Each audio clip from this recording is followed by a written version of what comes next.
Mana shularni qalamcha qilganimizga bugun 40 kun bo'ldi. Hozir 2-3tasini chiqazib, natijasini ko'ramiz.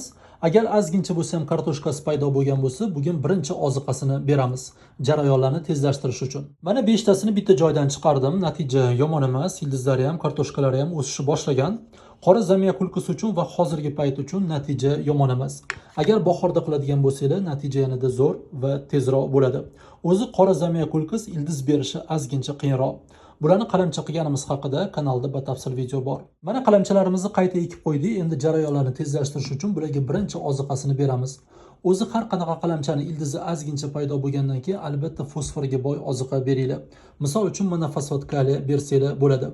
1 litr iliq suvga 1 gram monofosfat kaliyni solamiz, yaxshilab aralashtiramiz va beramiz.